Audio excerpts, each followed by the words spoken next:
I call this the softened edge stroke. Once you've mastered this stroke, you'll be able to add a lot of dimension to your paintings with hard and soft edges. With these previous brush strokes, you can see that we have crisp edges on the sides of the lines. One sign of a professional watercolor is that the artist has control of both crisp edges and soft edges. And so we're going to use this stroke to make some soft edges. I want to use some nice strong pigment, and I'm going to create a little mark, and you can see how wet the paint is.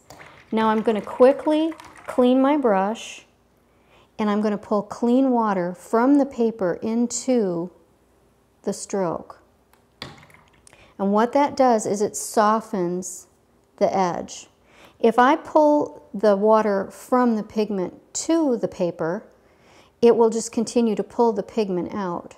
But what I'm doing here is I'm adding the water from the white into the pigment. And what that does is it pushes the water into the pigment, and where the water starts, the paper stays pretty white. And so we have this really nice soft transition from dark to light with one stroke.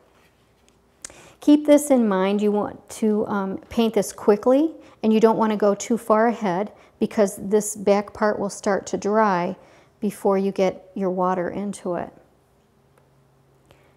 Pigment painted into dry paper will give you a crisp edge, but wet paper or a wet edge makes a soft edge. And so one of the goals in watercolor is to have both crisp edges and soft edges. Can you see the difference?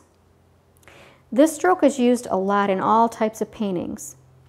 Any place you have texture that is slightly rounded in your reference, you can use the stroke to create soft dimension in any object. I use it for soft round shapes of leaves, for tubular shapes like in the columns of a building, or in the stem of a glass in a still life.